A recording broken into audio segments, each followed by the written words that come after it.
Hello there, and welcome back to A Rose by Any Other Name, the vodcast where we pull Shakespeare apart piece by piece and work out what his plays are actually doing. I'm Mr. Rose, and this series is taking us through Othello one scene at a time, with a particular focus on the dramatic choices and quotes that can help you construct a strong external exam response.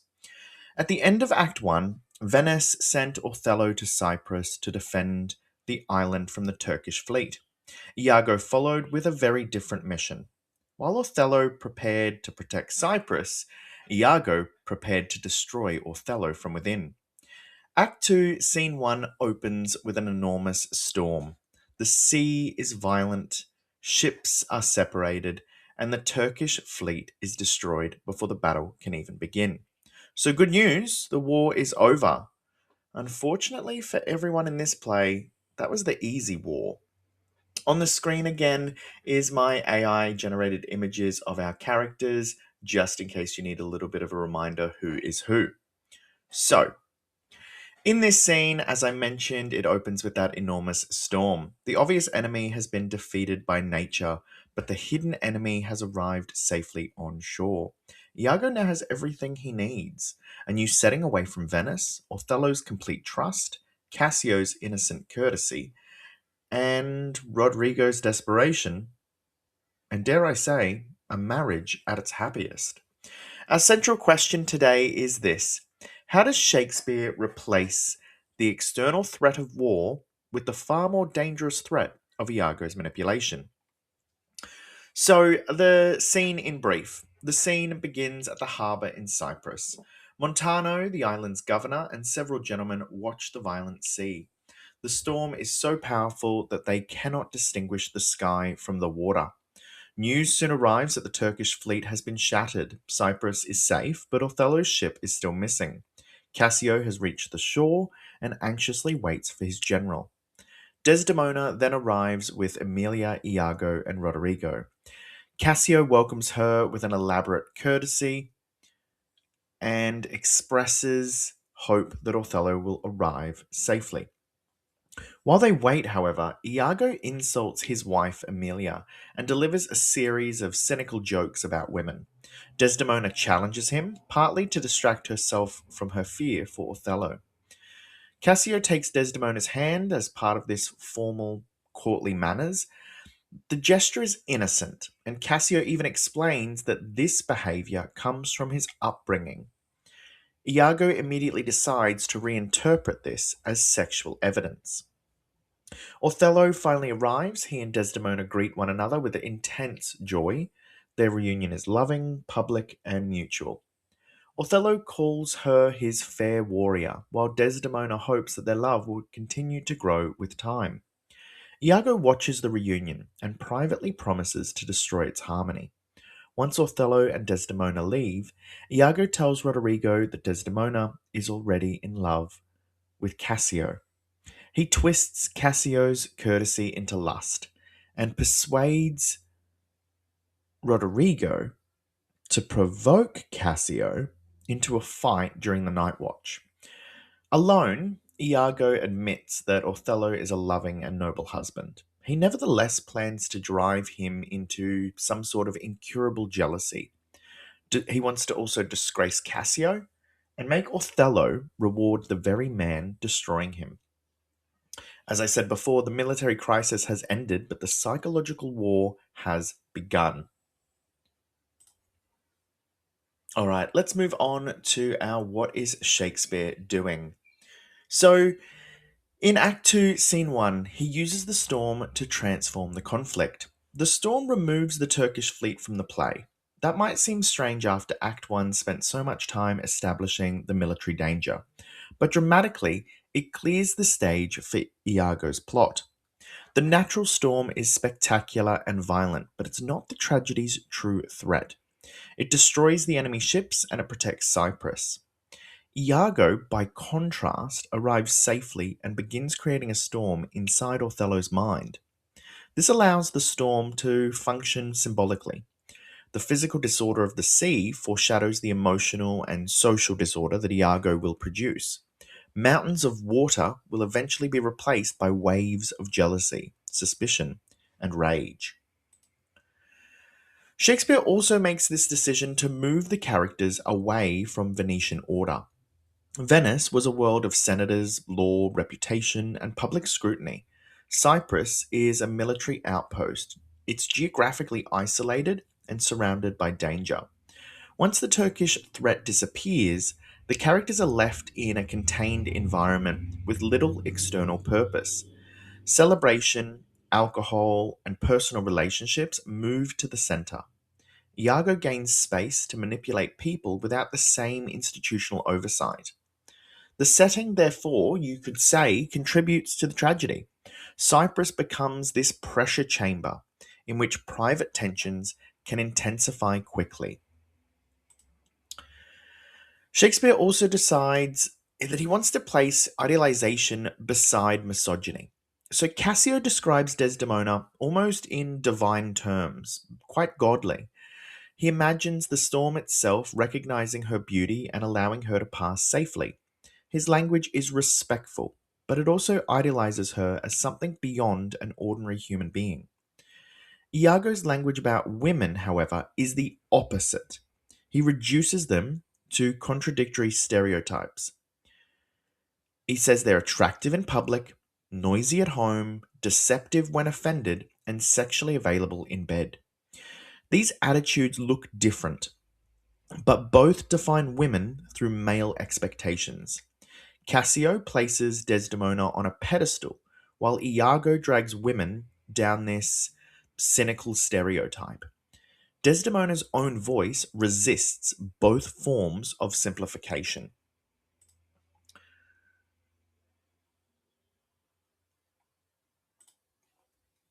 He shows Desdemona managing fear through performance. Desdemona admits in an aside that she's not truly cheerful. She jokes with Iago because she's trying to disguise her anxiety while Othello remains at sea. This is an important distinction from Iago's performance. Desdemona temporarily hides her emotions to cope with fear and support the people around her. Iago hides his intentions to exploit others. Shakespeare therefore shows us that appearance and reality are not automatically immoral. It's about the purpose behind the performance that matters. Shakespeare also makes the decision to present Othello and Desdemona at their happiest. The reunion is one of the play's most loving moments. Othello and Desdemona, having survived the storm, defended their marriage, and now reach Cyprus safely. Othello's language is so joyful that it becomes a little unsettling. He says that if he died at this exact moment, he would die completely happy because he fears no future comfort could equal this. The audience hears some tragic foreshadowing in that happiness. The scene presents the emotional height from which both characters will fall. Shakespeare makes their love convincing before showing its destruction, which makes the later tragedy even more painful. Shakespeare decides to turn courtesy into evidence. So Cassio's behavior towards Desdemona is openly explained as courtesy. He takes her hand, he kisses her fingers, he speaks politely because these actions belong to his social manners. Remember, Cassio is not from Venice. Iago does not invent the gesture, he invents the meaning. This is the essence of his manipulation. He observes something real, removes its context, and then supplies a false interpretation. That distinction is extremely useful in an exam. Iago rarely creates convincing lies from nothing. He attaches suspicion to ordinary facts and lets other characters believe that they've discovered the truth for themselves.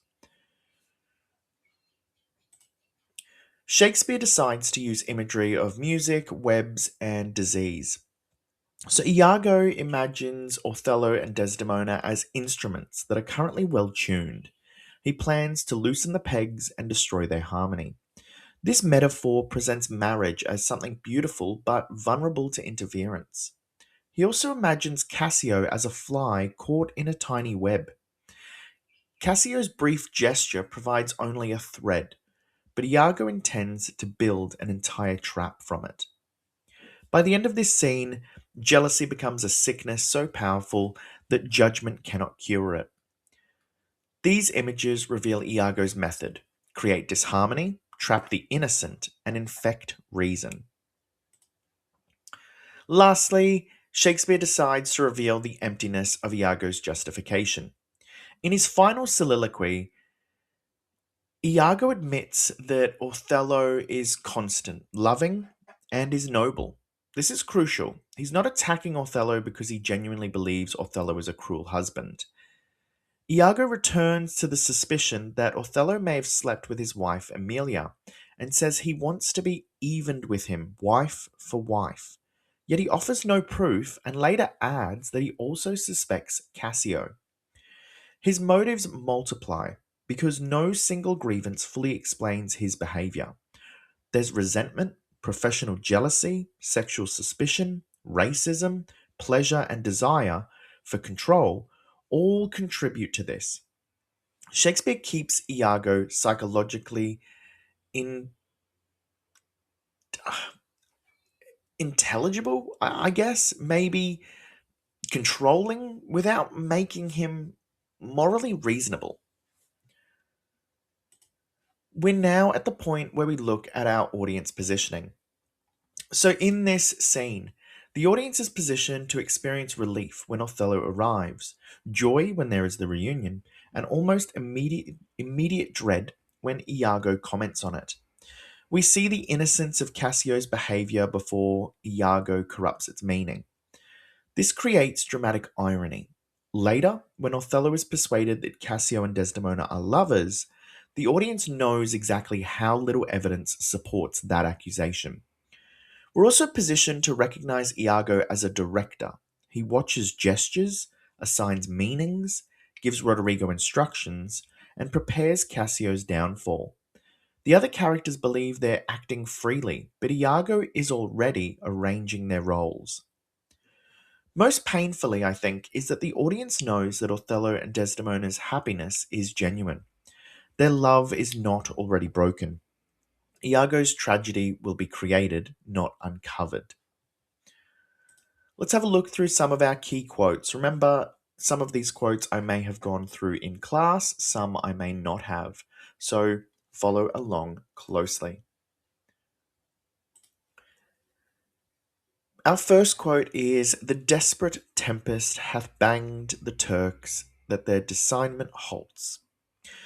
The violent verb banged emphasizes the storm's physical force. Nature destroys the external enemy before Othello can fight it.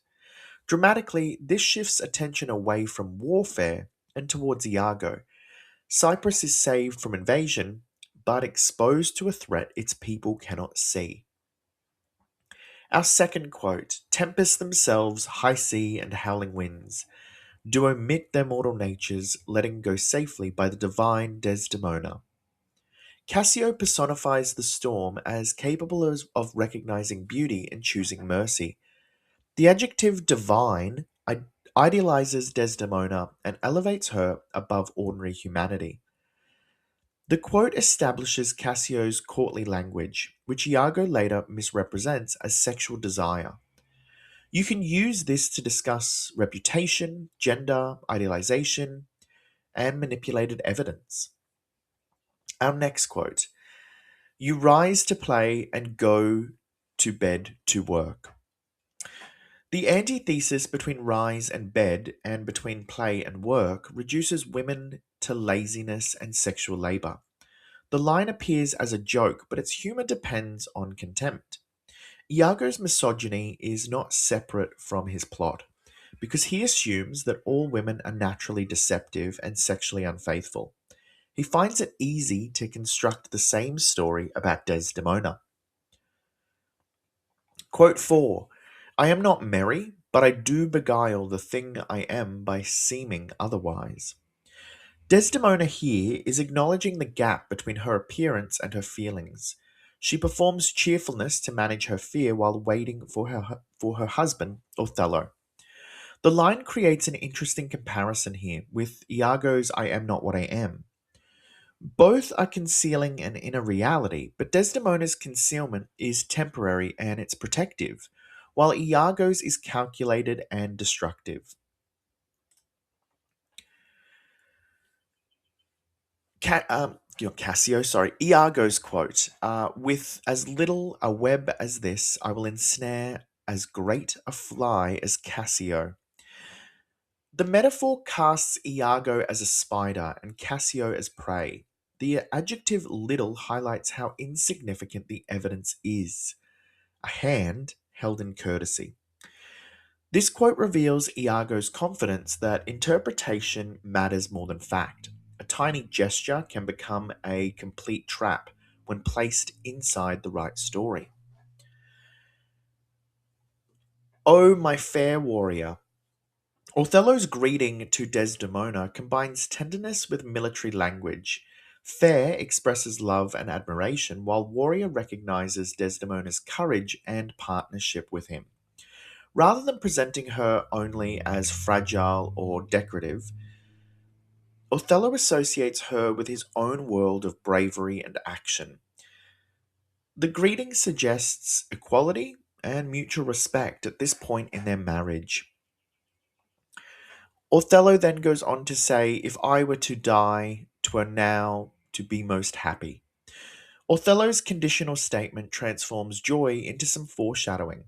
He believes his happiness is so complete that death now could not diminish it. The audience, knowing the genre is tragedy and hearing Iago's plan, recognizes the danger within this line. Othello has reached a peak that cannot last. Our next quote. Our loves, oh, sorry, no, not our loves.